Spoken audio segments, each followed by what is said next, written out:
बिस्मिल्लाहिर्रहमानिर्रहीम। स्टूडेंट, आज का जो हमारा टॉपिक है वो मेजर ऑफ लोकेशन है।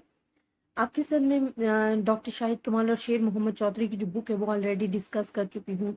मिराजुद्दीन मिर्ज़ा की एफएससी पार्ट 1 एंड 2 की डिस्कस कर चुकी हूँ। ये पंजाब यूनिवर्सिटी की बुक है जो कि पार्ट 1 तो हम डिस्कस कर चुके हैं। ये इसका पार्ट 2 तो डिस्कस कर चुके हैं, बट ये पार्ट 1 है जो कि हम डिस्कस कर रहे हैं। अच्छा, मेजर ऑफ लोकेशन या मेजर ऑफ सेंट्रल टेंडेंसी हमारे पास बेसिकली क्या होता है स्टूडेंट? मेजर ऑफ टेंडेंसी या सेंट्रल टेंडेंसी या मेजर ऑफ लोकेशन जो हमारे पास है ये होती है एवरेज वैल्यू। एवरेज क्या होती है? Average is a single value which represent the whole data. Average आपके पास एक सिंगल वैल्यू होती है जो कि आपके ओवरऑल डेटा को रिप्रेजेंट कर रही होती है। तो मेजर ऑफ लोकेशन भी यही है कि आपके पास बहुत सारी वैल्यूज होती हैं, बट एक ऐसी वैल्यू जो कि एवरेज वैल्यू हो, जो कि आपके ओवरऑल डेटे को रिप्रेजेंट करती हो, उसको हम कहते हैं मेजर ऑफ लोकेशन या मेजर ऑफ सेंट्रल टेंडेंसी या एवरेज। आपके पास जो इंट्रोडक्शन दिया गया है इसका, वो कहते हैं the dramatically representation of a set of data can give us more impression about its distribution. Even there remains the need of single quantitative measure which could be used to indicate the center of the distribution. This measure commonly used for this purpose mean, median, mode. अब आपको मैं बताऊं कि mean जो हमारे पास overall value जो कि एक सिंगल वैल्यू आती है आपके ओवरऑल डेटा को रिप्रेजेंट कर रही होती है, वो हमारे पास मीन होता है। मीडियन मिडिल वैल्यू को बता रही होती है। इसी तरह मॉड जो होता है वो आपके डेटा में जो चीज ज्यादा बार बार रिपीट हो रही है उसके बारे में डिस्कस कर रहा होता है। जो मैट्रिक मीन और हार्मोनिक मीन आपको गिवन होते हैं, जो कि आपके पास स्पीड या परसेंटेज में जो आपके पास वैल्यूज आ जाती हैं उनको रिप्रेजेंट कर रहे होते हैं। तो हम कहते हैं कि single values which represent given data and are known as average and measure of location और measure of central tendency. These are the three names और सेम है जिस रंग में आपको बता रही थी कि जो सिंगल वैल्यू होती है जो कि आपके ओवरऑल डेटे को रिप्रेजेंट कर रही होती है उसको हम कहते हैं major of location, measure of central tendency या एवरेज कह रहे होते हैं। एवरेज जो टाइप्स उन्होंने ये जो ऊपर बताया ना कि जो एवरेज को इंडिकेट कर रही होती है, देखिए जो हमने प्रेजेंटेशन ऑफ डेटा में पढ़ा था ना कि अपने डेटा को हम पिक्चर्स के जरिए रिप्रेजेंट कर सकते थे, ग्राफ के जरिए, डायग्राम्स के जरिए डिस्ट्रीब्यूशन बना के। बट हमें नेक्स्ट चीज अब ये रिक्वायर्ड है कि अगर हमने ओवरऑल डेटा को एक सिंगल वैल्यू में रिप्रेजेंट करना पड़े तो उसको हम क्या कहते हैं स्टूडेंट? उसको बेसिकली आप measure of dispersion, major of location या एवरेज कह रहे होते हो। तो एवरेज हमारे पास क्या है? हम कहते हैं कि average is a single value है जो कि आपके ओवरऑल डेटा को रिप्रेजेंट करता है। और एवरेज की जो टाइप्स हैं वो आप कह सकते हो मीन है, मीडियन है, मॉड है, ज्योमेट्रिक मीन है, हार्मोनिक मीन है। The name measure of location arises as we gave an indication where to locate a distribution. अब देखिए जो एवरेज हम कहते हैं जो आपके पास मिडल वैल्यू है, सेंटर ऑफ द वैल्यू है, आपके ओवरऑल डेटा को इंडिकेट कर रही है। तो लोकेशन क्या है? लोकेशन मतलब क्या होता है कि जो आपकी वैल्यूज है ना वो कहाँ पे लोकेट कर रही हैं डिस्ट्रीब्यूशन के अंदर, वो हमने डिसाइड करनी है, देखनी है कहाँ पे इंडिकेशन उनकी हो रही है। The decision as to which measure is to be depends upon particular situation under consideration. अच्छा, अब हमारे पास एवरेज तो हमने कह दिया कि जी ये एक सिंगल वैल्यू जो कि ओवरऑल डेटा को रिप्रेजेंट कर रही है। अब हमारे पास सम पॉइंट्स होते हैं जिससे हमें पता चले कि जो हमारे पास एवरेज है इट्स अ गुड और नॉट।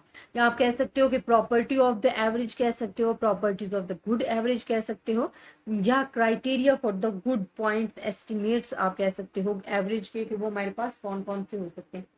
तो आपके जो बुक में गिवन है वो 5 पॉइंट्स हैं।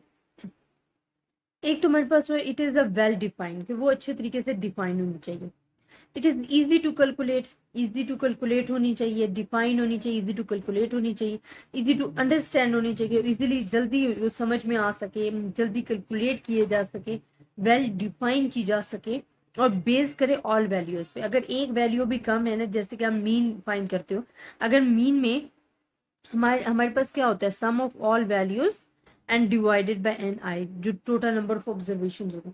लेकिन अगर इसमें एक भी वैल्यू कम है या मिस है तो वो आपकी जो वैल्यूज हैं वो सही तरीके से नहीं आंसर आता, तो वो एरर आ जाता है। तो हम कहते हैं कि जो आपकी गुड एवरेज का जो मेन पॉइंट है ना, कि जो गुड एवरेज होती है वो ओवरऑल वैल्यूज पे डिपेंड कर रही होती है। 5 हम कह सकते हैं it is capable of mathematical treatment, उसमें मैथमेटिकली ट्रीटमेंट अप्लाई हो सके।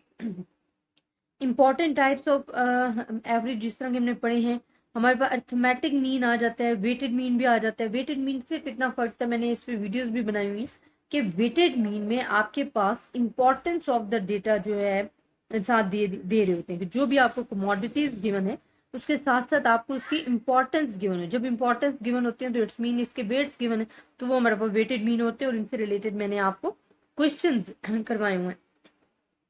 अच्छा, जो मीन भी हमने फाइंड करना होता है ना, वो जरूरी नहीं है कि आपके पास जो मीन है वो सिर्फ और सिर्फ क्या है कि मीन सिर्फ और सिर्फ आपके पास आप कह सकते हो कि जी ग्रुप एंड मीन भी डिवाइड हो रहा होता है, जिसमें हमारे पास आ जाते हैं ग्रुप और अनग्रुप डेटा। अब ग्रुप और अनग्रुप डेटा क्या होता है स्टूडेंट, जब आपके पास फ्रीक्वेंसी इन्वॉल्व हो जाती है ना, तो हमारे पास ग्रुप डेटा बन जाता है, और अगर फ्रीक्वेंसी इन्वॉल्व नहीं है तो वो अनग्रुप डेटा है। इसी तरह सेकंड ज्योमेट्रिक मीन आ जाता है, फिर हार्मोनिक मीन आ जाता है, फिर मीडियन जो कि मिडिल वैल्यू डिसाइड कर होता है, मॉड मोस्ट रिपीटेड वैल्यू होती है। हार्मोनिक मीन में जिस तरह स्पीड वगैरह के बारे में बता रहे होते हैं, ज्योमेट्रिक मीन में रेट्स रेशियोज आ जाती हैं। तो ये डिफरेंट चीज़ें हैं जो कि डिफरेंट टाइप्स के क्वेश्चंस आपके पेपर में भी आते हैं, जिससे आपने माइंड में रखनी है। और इसमें दोनों टाइप्स को आपके आने चाहिए कि अगर ग्रुप डेटा हो जिसमें आपके पास फ्रिक्वेंसी इन्वॉल्व हो, तब आपने कैसे फार्मूला याद रखने हैं और कैसे उनको सॉल्व करना है, और अनग्रुप डेटा में जिसमें फ्रिक्वेंसी इन्वॉल्व नहीं है उसका क्या फार्मूला और उसको किस तरीके से सॉल्व करना है, ये तमाम चीज़ें इंशाल्लाह हम साथ साथ डिस्कस करेंगे। तो मेन आज का जो टॉपिक था हमारा स्टूडेंट, वो हमने डिस्कस करना था कि बेसिकली मेजर ऑफ लोकेशन क्या होता है। मैं वैसे आपको एवरेज की डेफिनेशंस भी लिख देती हूँ, बिकॉज ये बहुत सिंपल डेफिनेशन है, और आपको अगर बेसिक से अच्छे तरीके से पता है तो आप इजीली उसको सॉल्व कर सकते हो। तो स्टूडेंट, एवरेज क्या होता है, हम कह सकते हैं कि average is a single value which